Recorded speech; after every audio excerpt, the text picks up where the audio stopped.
In the first half of this video, we talked about creating two landscape areas. I'll zoom to those right now. We created a functional landscape and a regional landscape area surrounding Fall Mountain State Forest. In this half of the video, we're going to talk about how to use some GIS information to analyze water resources and wildlife resources associated with Fall Mountain State Forest, principally as it pertains to these landscape areas. To start out with water resources, I'm actually going to turn off the landscape areas to give us a little bit less clutter. So we've got Fall Mountain State Forest again, and I'm going to turn on some water resources layers. This is the water bodies of the state of New Hampshire and Vermont. I'm going to turn on waterways as well. And I'm also going to turn on the watershed boundary layer so we can see the boundaries of watersheds within the area. The first thing that jumps out to me is that Fall Mountain State Forest is primarily in one watershed area, the watershed area being outlined here. I also noticed this large cluster of lakes inside of Fall Mountain State Forest. And so GIS is great for answering spatial questions. And so if I had the question, how significant is this cluster of lakes in Fall Mountain State Forest if we look at the larger watershed context? And so we're going to do some steps here to answer that question. I'm going to start out first by turning on watershed areas. We're now dealing with, instead of a line, we've got a polygon. And I'd like to select just this blue watershed area. And I can use the identify tool to find out the name of that. So that's the Cold River watershed area. To simplify the analysis, I'm going to run a definition query so only that watershed area is highlighted.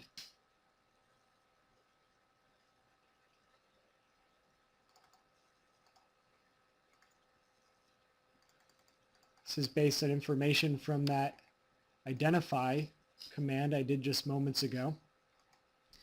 So here we are. We now only have the Cold River watershed area highlighted. I'm going to turn off those watershed boundaries as well to declutter our screen a little bit more. So if I was interested in comparing the lake area in Fall Mountain State Forest compared to this watershed area, I can use a tool that we've used before, the clip tool. I'm going to go up to geoprocessing and clip. And I'm going to start out by clipping the water bodies based upon the boundary of Fall Mountain State Forest. I'm going to let this go into the ArcGIS default geodatabase to save us some time. So that clip function is going to tell us the area of the water bodies that fall just within the boundaries of Fall Mountain State Forest. You can see those cluster of lakes are now highlighted.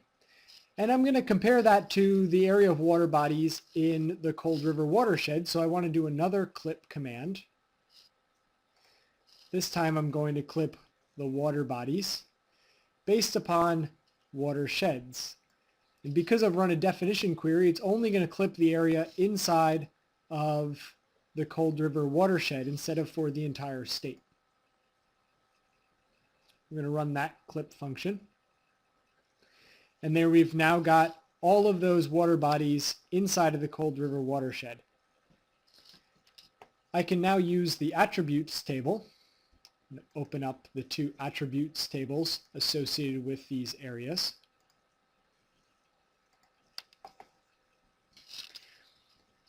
And we can see that there's an area in square kilometers for the various water bodies involved for both of these areas, both the area of lakes inside of Fall Mountain State Forest, as well as the area of all the lakes inside the Cold River watershed. So to answer the question, how significant are the lakes inside of Fall Mountain State Forest, I'm going to use the statistics tool here in the attributes table.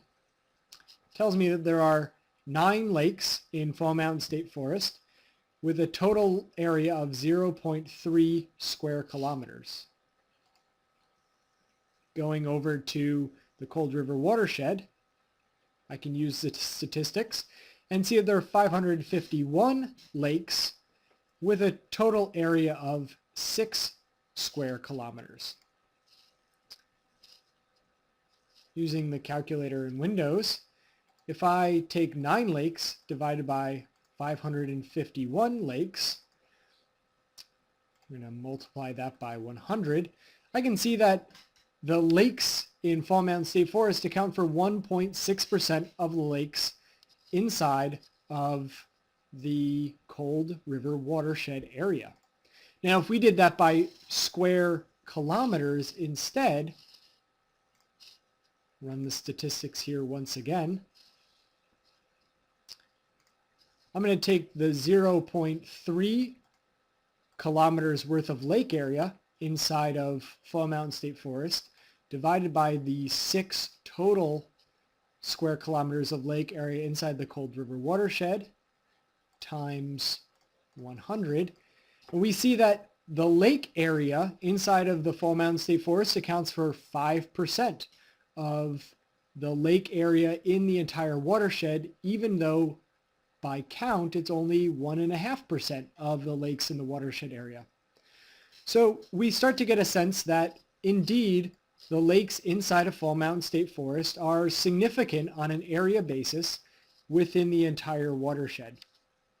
So that's one way that we can use the graphic functions inside of ArcGIS along with tools inside the attributes table to answer a simple question at the larger landscape area about water resources at Fall Mountain State Forest.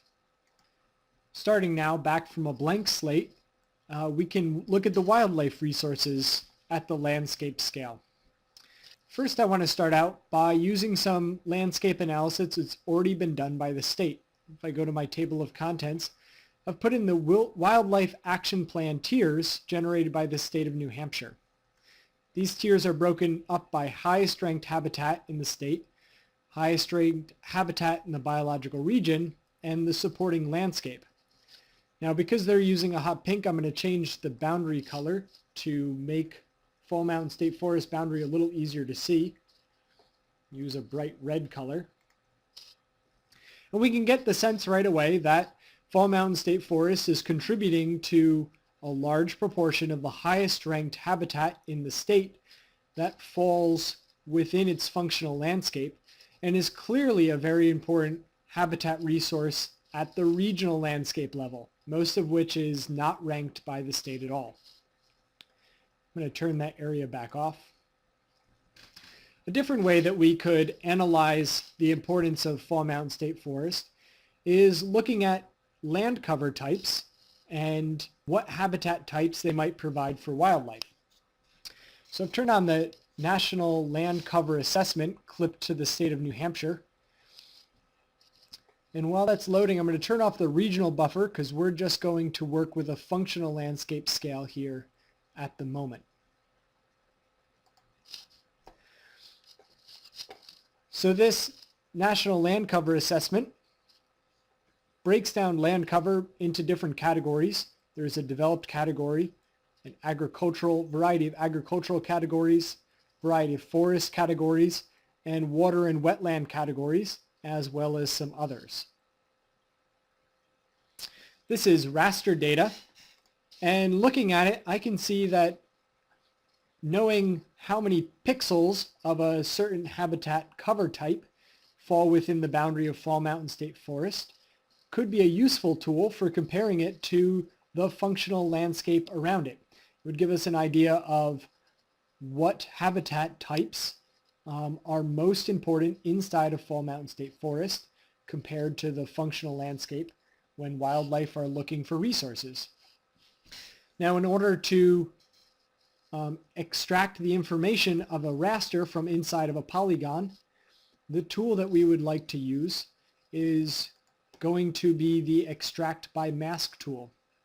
This tool requires Spatial Analyst as part of the programming package you're using in ArcMap. I'm opening up the toolbox here, and if I go to Spatial Analyst Tools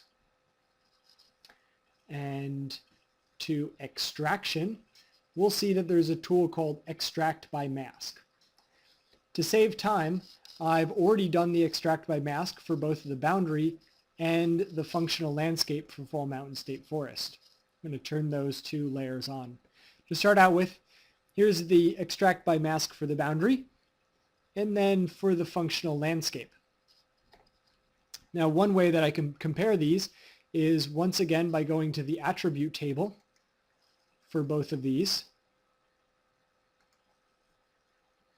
And I can use some of the features in the attribute table to inform myself of what is the most prevalent habitat types in each of these areas.